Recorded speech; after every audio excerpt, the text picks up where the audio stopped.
오늘 우리에게 주시는 하나님의 말씀은 구약성경 열왕기 하 2장 1절부터 2절 그리고 6절부터 14절입니다. 하나님의 말씀을 봉독하겠습니다. 이 말씀을 통해 하나님의 음성을 들으시기 바랍니다. 주님께서 엘리야를 회오리 바람에 실어 하늘로 데리고 올라가실 때가 되니 엘리야가 엘리사를 데리고 길갈을 떠났다. 길을 가다가 엘리야가 엘리사에게 말하였다. 나는 주님의 분부대로 베델로 가야 한다. 그러니 너는 여기에 남아있거라. 그러나 엘리사는 주님께서 살아계심과 스승께서 살아계심을 두고 맹세합니다. 나는 결코 스승님을 떠나지 않겠습니다 하고 말하였다. 그리하여 그들은 함께 베델까지 내려갔다. 6절입니다. 엘리야가 엘리사에게 말하였다. 나는 주님의 분부대로 요단강으로 가야 한다. 그러나 너는 여기에 남아있거라. 그러나 엘리사는 주님께서 살아계심과 스승께서 살아계심을 두고 맹세합니다. 나는 결코 스승님을 떠나지 않겠습니다 하고 말하였다. 그리하여 두 사람은 함께 길을 떠났다. 예언자 수련생들 가운데서 50명이 요단강까지 그들을 따라갔다. 엘리야와 엘리사가 요단강가에 서니 따르던 제자들도 멀찍이 멈추어 섰다. 그때 엘리야가 자기의 겉옷을 벗어 말아서 그것으로 강물을 치니 물이 좌우로 갈라졌다. 두 사람은 물이 마른 강바닥을 밟으며 요단강을 건너갔다. 요단강 맞은쪽에 이르러 엘리야가 엘리사에게 말하였다. 주님께서 나를 데려가시기 전에 내가 네게 어떻게 해주기를 바라느냐? 엘리사는 엘리야에게 스승님이 가지고 계신 능력을 제가 갑절로 받기를 바랍니다 하고 대답하였다. 엘리야가 말하였다. 너는 참으로 어려운 것을 요구하는구나. 주님께서 나를 너에게서 데려가시는 것을 네가 보면 내 소원이 이루어지겠지만 그렇지 않으면 그것이 이루어지지 않을 것이다. 그들이 이야기를 하면서 가고 있는데 갑자기 불병거와 불말이 나타나서 그들 두 사람을 갈라놓더니 엘리야만 회오리 바람에 싣고 하늘로 올라갔다. 엘리사가 이 광경을 보면서 외쳤다. 나의 아버지, 나의 아버지, 이스라엘의 병거이시며 마병이시여. 엘리사는 엘리야를 다시는 볼 수 없었다. 엘리사는 슬픔에 겨워서 자기의 겉옷을 힘껏 잡아당겨 두 조각으로 찢었다. 그리고는 엘리야가 떨어뜨리고 간 겉옷을 들고 돌아와 요단강가에 서서 엘리야가 떨어뜨리고 간 그 겉옷으로 강물을 치면서 엘리야의 주 하나님, 주님께서는 어디에 계십니까? 하고 외치고 또 물을 치니 강물이 좌우로 갈라졌다. 엘리사가 그리로 강을 건넜다. 아멘. 이것은 하나님의 말씀입니다. 엘리야는 성경에 나오는 모든 예언자 가운데서도 가장 위대한 예언자로 꼽히는 사람입니다.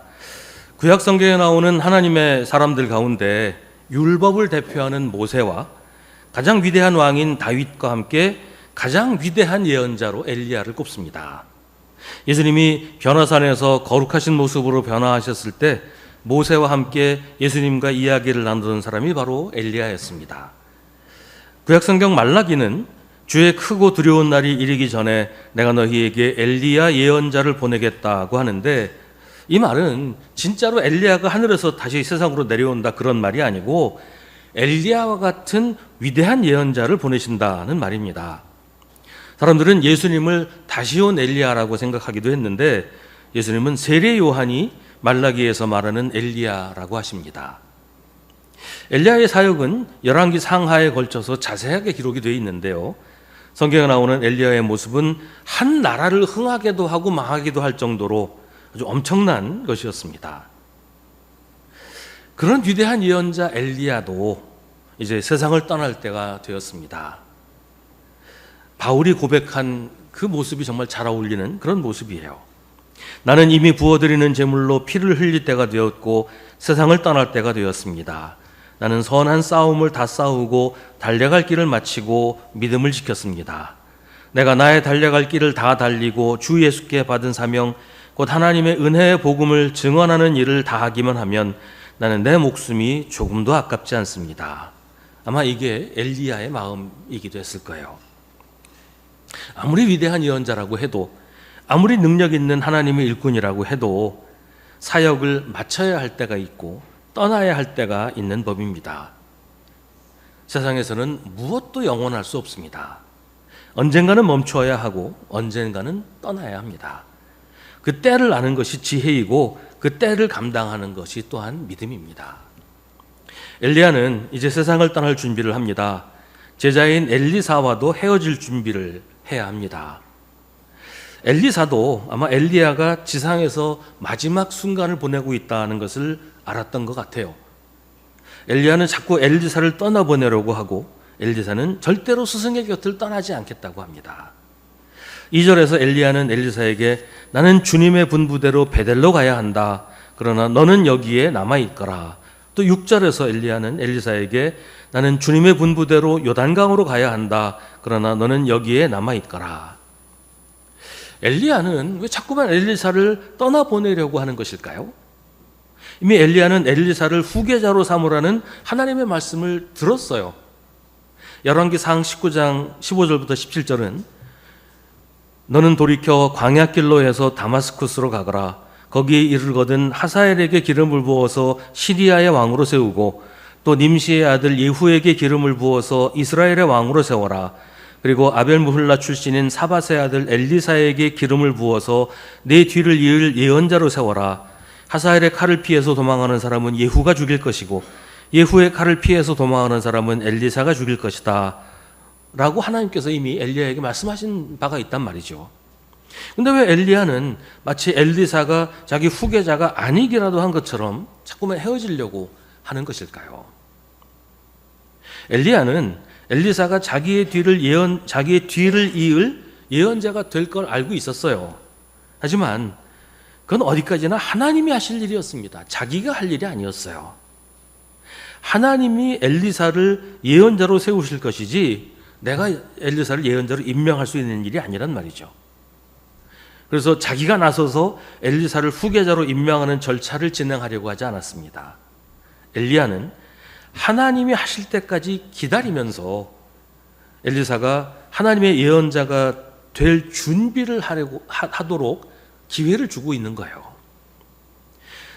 하나님의 예언자가 되는 일에 얼마나 충성스러운지 그 일을 감당할 각오와 준비가 되어 있는지 스스로 확인하도록 할 기회를 준 것이고 자꾸 그를 떠나보내려고 하면서 그를 시험하려고 했던 겁니다. 엘리야가 엘리사를 떠나보내려고 했던 또 한 가지 이유는 자신을 계승한다는 것, 엘리야를 이어서 예언자가 된다는 것이 얼마나 어렵고 외로운 일인지를 너무 잘 알았기 때문입니다. 수도 없이 생명의 위협을 받아야 했고 이유 없이 미움을 받기도 했습니다. 왕의 추적을 피해 도망가서 몇 년을 숨어 살아야 했고 마지막에는 왕비 이세벨의 협박을 받고 낙심하기도 했습니다. 예언자라는 직분이 더욱이 지금 북이스라엘처럼 하나님을 버리고 바알 종교에 빠져있는 나라에서 예언자로 산다는 것이 얼마나 힘들고 외로운 일인지를 너무 잘 알기 때문에 엘리야는 엘리사가 안쓰럽기도 했을 거예요. 하지만 모든 것은 하나님이 하시는 것이고 엘리사를 엘리야의 후계자로 결정하신 것도 하나님이시니 엘리야는 엘리사를 잘 준비시켜서 자기를 계승하게 하려고 하는 겁니다. 엘리야가 엘리사를 자꾸 떠나보내려고 한 것은 엘리사를 위한 것이었어요. 자신이 하나님의 예언자요 엘리야의 후계자라는 것을 스스로 확인하고 확신하게 하려는 훈련이기도 했고 엘리야를 떠나지 않겠다고 버티는 과정을 통해서 자기한테 맡겨진 사명, 자기가 감당해야 할 무게를 스스로 깨닫고 확인하게 하려는 그런 마음이었던 겁니다. 엘리야가 자꾸 자기를 떠나려고 하는 것을 보는 엘리사는 그게 엘리야의 진심이 아니라는 것을 알았습니다. 그래서 악착같이 엘리야와 함께 있으려고 합니다. 주님께서 살아계심과 스승께서 살아계심을 두고 맹세합니다. 나는 결코 스승님을 떠나지 않겠습니다. 엘리사라고 해서 몰랐을까요? 예언자의 길이 얼마나 험하고 두려운지를. 하지만 엘리사는 주저하지 않습니다. 망설이지 않습니다. 하나님이 자기를 부르셨으니 그 부르심에 응답했고 하나님이 자기에게 사명을 맡기시니 그 사명에 충성하겠다고 다짐하고 있습니다. 결국 엘리야는 엘리사와 함께 길을 떠납니다. 엘리야와 엘리사가 요단강가에 서서 엘리야가 자기의 겉옷을 벗어 말아서 그것으로 강물을 치니 물이 좌우로 갈라졌습니다. 두 사람은 물이 마른 강바닥을 밟으며 요단강을 건넜습니다. 이스라엘 백성들이 이집트에서 해방됐을 때 홍해를 맞닥뜨리게 되었어요. 그때 모세가 바다 위로 팔을 내미니까 주님께서 밤새도록 강한 동풍으로 바닷물을 뒤로 밀어내셔서 바다가 말라서 바닥이 드러났습니다. 바닷물이 갈라지고 이스라엘 자손은 바다 한가운데로 마른 땅을 밟으며 지나갔습니다. 물이 좌우에서 그들을 가리는 벽이 되었습니다. 여기서 모세의 팔이 중요한 게 아니에요. 오늘 열왕기 말씀에서도 엘리야의 겉옷에 무슨 특별한 능력이 있는 게 아니에요. 하나님이 하신 일입니다. 하나님은 바닷물도 강물도 갈라서 바다바닥과 강바닥을 밟으며 건너게 하십니다. 우리는 자꾸 누가 기도해 주면 병이 나을 것 같은데, 누가 능력이 있으니까 그 사람이 날 뭘 도와주면 좋을 텐데, 이런 생각을 해요. 근데 그건 잘못된 생각입니다. 능력은 하나님의 것입니다. 하나님이 능력이 있으십니다. 하나님이 사람을 통해서 일하시는 것이지 어떤 사람이 능력이 있는 것도 아니고 그 사람이라야 되는 것도 아니에요. 엘리야는 요단강 앞에서 이제 정말로 자기가 떠나야 할 때가 되었음을 느낍니다. 그래서 엘리사에게 주님께서 나를 데려가시기 전에 내가 네게 어떻게 해주기를 바라느냐 하고 묻습니다. 엘리사는 엘리야에게 스승님이 가지고 계신 능력을 제가 갑절로 받기를 바랍니다 라고 대답합니다. 여기서 갑절로 받는다는 말은 엘리야가 가지고 있는 능력의 2배를 받기를 원한다, 그런 뜻이 아니에요. 여기 이제 이 표현은 아버지가 자녀한테 재산을 상속할 때 맏아들한테는 다른 아들들의 2배를 줍니다. 갑절을 줍니다. 그 얘기예요. 그러니까 엘리야가 가지고 있는 능력을 엘리사에게 2배를 준다, 그게 아니고 엘리야의 맏아들이 되고 싶다, 그런 뜻이에요.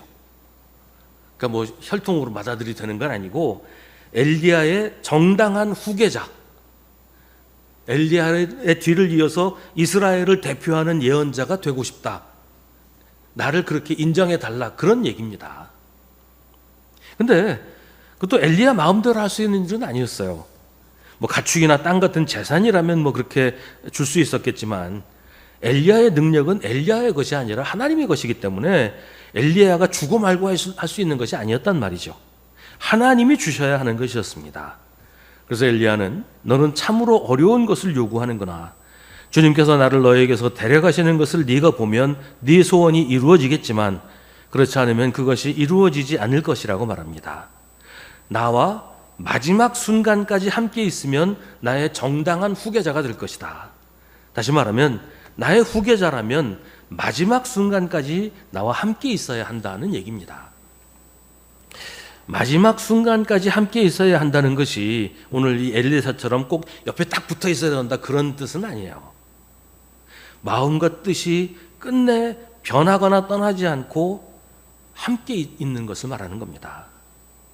끝까지 같은 곳을 바라보면서 끝까지 같은 길을 가다가 스승이 떠나고 없어진 후에도 스승이 가던 그 길을 계속 가는 것, 그게 마지막 순간까지 함께 있는 것을 말합니다. 예수님이 승천하신 후에도 망설이거나 돌아서지 않고 끝까지 주님 가신 길을 간 것이 제자들이에요. 그런 사람이 제자이고 제자라면 그래야 한다는 말이죠. 하나님이 엘리사에게 맡기신 사명은 엘리야의 후계자가 되어서 엘리야가 했던 그대로 이스라엘에게 하나님의 말씀을 선포하는 것입니다. 어떤 박해와 어떤 환란이 있더라도 누가 잡아 죽이겠다고 덤빈다고 해도 마지막 순간까지 하나님께서 맡기신 사명을 엘리야가 감당했던 것처럼 엘리사도 감당하는 것, 그게 하나님께서 엘리사에게 맡기신 사명이었어요. 엘리사는 엘리야의 제자로 엘리야를 이어서 예언자의 직분을 계승해야 하는 겁니다. 제자는 구경꾼이 아니에요. 스승이 하는 일을 구경만 하는 사람은 제자가 아닙니다. 제자는 마지막 순간까지 스승과 함께하면서 스승의 가르침을 따르는 사람입니다. 어느 때에는 누구보다 충성스럽게 스승을 도왔어도 마지막 순간까지 함께하지 않는 사람은 그저 한때 제자였던, 그러나 스승을 버린 사람이 될 뿐이에요. 우리는 예수님의 제자입니다. 제자는 구경꾼이 아닙니다. 예수님의 제자는 예수님과 항상 함께 하면서 예수님이 하시는 일을 함께 하는 사람입니다. 예수님에게서 배우고 예수님을 따라하면서 예수님이 하시는 일을 이어서 하는 사람이 예수님의 제자입니다. 제자는 포기하고 떠나지 않습니다. 예수님의 제자는 마지막 순간까지 예수님과 함께 하는 사람입니다. 예수님의 12제자를 보십시오. 그들도 한때는 예수님을 떠난 적이 있어요.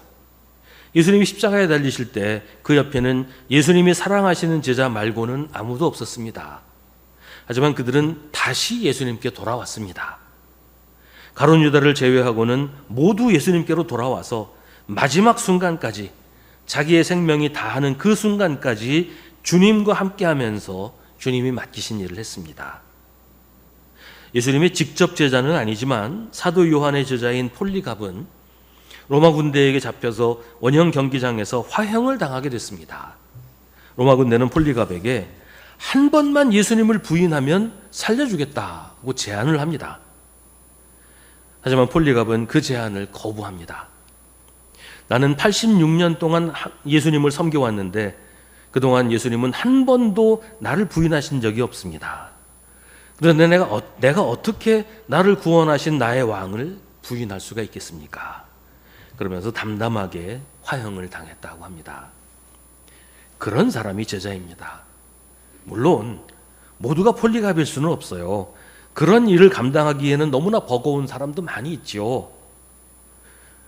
근데 중요한 것은 그렇게 화형을 당하고 고난을 당하고 잡혀 죽고 꼭 그래야만 제자인 것은 아니에요.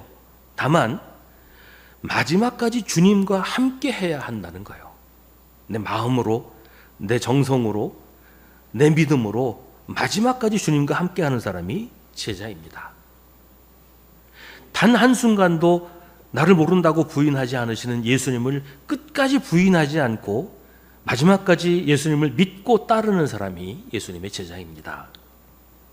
엘리야는 엘리사에게 주님께서 나를 너에게서 데려가시는 것을 네가 보면 네 소원이 이루어지겠지만 그렇지 않으면 그것이 이루어지지 않을 것이라고 합니다. 끝까지 엘리야를 쳐다보라는 말이 아니에요. 주님께서 하시는 일을 보라는 겁니다. 한눈 팔지 말고 딴 생각하지 말고 주님이 하시는 일을 보라는 겁니다. 우리를 위해 언제나 신실하신 하나님께서 하시는 일을 우리도 믿고 신뢰하며 바라보라는 것이죠. 우리의 헛된 욕심에 눈이 팔리지 말고 세상의 찬란하고 화려한 것들에게 마음을 빼앗기지 말고 오직 주님만 바라보며 주님이 하시는 일만 보라는 것입니다. 예수님이 광야에서 악마에게 시험 받으실 때 악마는 예수를 매우 높은 산으로 데리고 가서 세상의 모든 나라와 그 영광을 보여주고 말합니다. 네가 나에게 엎드려서 절을 하면 이 모든 것을 내게 주겠다. 그때 예수께서 악마에게 말씀하셨습니다. 사탄아 물러가라. 성경에 기록하기를 주 너의 하나님께 경배하고 그분만을 섬겨라 하였다. 여러분 한번 생각해 보세요. 세상의 모든 나라와 영광을 보면 또 그걸 내가 가질 수 있다고 하면 눈이 돌아가지 않겠어요? 많은 것도 필요 없어요. 사탄에게 절 한 번만 하면 다 준다고 하면 여러분 어떻게 하실 것 같아요? 절할 사람 없을까요? 마음이 끌리지 않겠냔 말이에요. 그럴 때 우리 마음을 다잡고 끝까지 주님을 바라보며 주님이 가라고 하시는 이 길을 가는 것, 세상의 유혹과 탐욕 앞에서 오직 주 하나님만 경배하고 하나님만 섬기는 사람, 이 사람이 예수님의 제자입니다. 그런 사람이 그리스도인이고 하나님의 자녀입니다. 엘리야와 엘리사가 이야기를 하면서 가고 있는데 갑자기 불병거와 불말이 나타나서 그들 두 사람을 갈라놓더니 엘리야만 회오리 바람에 싣고 하늘로 올라갔습니다. 찬송가 199장 나의 사랑하는 책이라는 찬송가 가사가 지금은 주의 선지 엘리야 바람 타고 하늘에 올라가던 일을 기억합니다 이렇게 바뀌었는데요. 옛날에는 주의 선지 엘리야 병거 타고 하늘에 올라가던 일을 기억합니다 이렇게 되어 있었어요. 그래서 엘리야가 병거 타고 하늘에 올라갔다고 생각하는 사람들이 많아요. 이제 흑인 연가 중에도 엘리야가 병거 타고 하늘에 올라갔다 이런 가사의 흑인 연가도 있어요. 근데 성경은 병거가 아니라 회오리 바람을 타고 하늘로 올라갔다고 알려주고 있습니다. 불병거와 불말은 엘리야가 타고 올라갈 것들이 아니고 하나님의 천사가 엘리야를 영접하려고 하나님이 보내신, 말하자면 호위병 그런 것이겠지요. 하나님의 권능과 권세를 보여주는 것입니다. 그런데 이 불병과 불말이 단순히 엘리야를 데려가기 위해서 오신 것일까요? 엘리야보다 오히려 엘리사를 위해서 온 것일 수도 있어요. 이제 엘리야를 떠나보내고 그 무거운 짐을 이어서 져야 하는 엘리사에게 담대하게 그 일을 하라고, 겁먹지 말고 위축되지 말고, 이렇게 권능이 있으신, 이렇게 놀라우신 하나님이 너와 함께 한다는 것을 보여주시려고 하나님께서 엘리사에게 이런 모습을 보여주신 것일 수도 있다는 말이죠. 어떤 분이 쓰신 글을 봤는데요, 자기 어머니가 병원에 입원해 계시다가 이제 임종을 세상을 떠나셨습니다. 근데 임종하는 순간에 그 어머니가 자꾸 천장 쪽에 뭔가를 보고 있는 것처럼 이제 표정을 지으시더라는 거예요. 그러더니 환하게 웃으면서 숨을 거두셨다 그래요. 그 어머니가 보신 게 뭔지는 모르겠지만 아마도 천사가 영접하러 온 모습을 보신 게 아니었을까, 이제 그 사람은 그렇게 생각한다고 글을 썼어요. 그랬을 수 있죠. 만약에 그랬다면 어머니도 그 모습을 보고 큰 위로를 받으셨겠지만 그 어머니의 그런 모습을 본 사람들, 가족들 역시 큰 위로를 그 순간에 받았다는 거예요. 엘리사는 엘리야가 승천하는 모습, 불병거와 불말이 엘리사를 데리러 내려온 그 모습을 보면서 내가 엘리야의 뒤를 이어서 하나님의 예언자의 사명을 감당할 때 나에게도 저런 영광을 주시겠구나, 나도 하나님께서 저렇게 지켜주시고, 나도 하나님께서 힘 주시고, 나도 하나님께서 이 사명을 감당할 능력을 주시겠구나 라는 것을 새삼스럽게 깨달았을 것이고, 하나님의 예언자의 사명을 감당할 용기와 담대함을 얻었을 거라는 겁니다. 하나님께서는 그렇게 하나님을 믿는 사람들에게 큰 위로와 힘을 주십니다. 우리는 정말 하나님이 나에게 직접 뭔가를 해주시기를, 음성을 들려주시거나 환상을 보여주시거나 그러기를 바라지만, 사실 우리가 예수를 신실하게 믿는 사람들의 모습을 보고 큰 위로와 힘을 얻을 때가 많아요. 하나님께서 저 사람을 저렇게 사랑하시고 저 사람을 저렇게 위로하시는 모습을 보면서 나한테도 그렇게 하시겠구나, 하나님이 나도 저렇게 사랑하시는구나 라는 걸 깨달을 수 있단 말이죠. 예수님이 비유 가운데 잃어버린 한 마리 양의 비유 우리가 잘 알잖아요.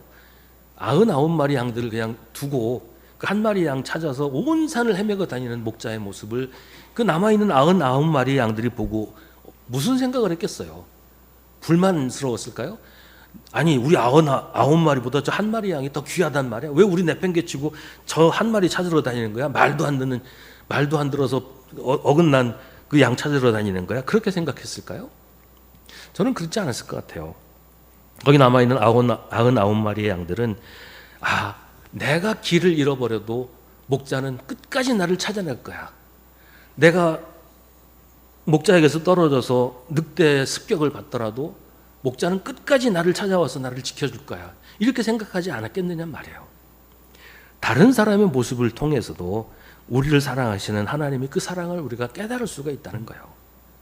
하나님께서는 그렇게 하나님을 믿는 사람들에게 큰 위로와 힘을 주십니다. 엘리사는 엘리야가 승천하는 모습을 보고서 나의 아버지 이스라엘의 병거이시며 마병이시여 라고 외칩니다.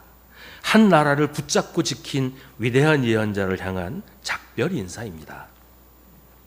엘리사는 엘리야의 겉옷을 들고 돌아와 요단강가에 서서 엘리야의 겉옷으로 강물을 치니 강물이 좌우로 갈라졌습니다. 엘리사는 강물이 갈라진 곳으로 강을 건넙니다. 엘리사가 엘리야의 뒤를 이어서 엘리야가 가던 길을 계속 간다라는 것을 상징적으로 보여주는 그런 행동입니다. 오늘 말씀은 어려서부터 교회를 다니신 분들에게는 아주 익숙한 내용일 거예요. 교회 학교에서 여러 차례 들었던 얘기일 테니까요. 그러다 보니까 늘 듣던 얘기고 별 감흥 없이 그랬나 보다 이렇게 들을 수도 있겠지요. 그러나 이 말씀은 그냥 옛날 이야기처럼 듣고 넘길 얘기가 아니에요. 이 말씀은 예수를 믿는 우리들에게 아주 중요한 당부를 하고 있기 때문입니다. 생텍쥐베르라는 프랑스의 작가가 사랑은 서로 마주보는 것이 아니라 같은 방향을 바라보는 것이라는 말을 한 적이 있습니다. 예수를 믿는 것은 예수를 바라보기만 하는 것이 아니라 예수님이 보시는 곳을 보고 예수님이 계신 곳으로 가고 예수님이 가시는 길을 함께 가는 것입니다. 예수를 믿는 사람은 끝까지 예수님을 떠나지 말아야 합니다. 언제나 마음이 예수님과 함께 있으면서 예수님과 같은 마음으로 같은 길을 가야 합니다. 예수님은 우리에게 자기 십자가를 지고 나를 따르라고 하십니다. 예수를 믿는 것은 예수님을 떠나지 않고 함께 그 길을 가는 것입니다. 마지막 순간까지, 우리 숨이 멎는 그 순간까지 예수님을 떠나지 않고 함께 길을 가는 것이 믿음입니다. 예수님이 계신 곳에 나도 있고 예수님이 가시는 길을 나도 가는 것이 믿음입니다. 나 좋을 때만 예수님을 따르고 나한테 이익이 생길 때만 주님의 제자가 되는 건 믿음이 아닙니다. 어떤 순간에도 어떤 상황에서도 예수님을 떠나지 않고 주님과 함께 길을 가는 것이 믿음입니다. 그 길의 끝에서 우리는 우리를 기다리는 하나님의 영광을 보게 될 것입니다. 우리 위해 준비하신 면류관을 받게 될 것입니다. 나는 이미 부어드리는 제물로 피를 흘릴 때가 되었고 세상을 떠날 때가 되었습니다. 나는 선한 싸움을 다 싸우고 달려갈 길을 마치고 믿음을 지켰습니다.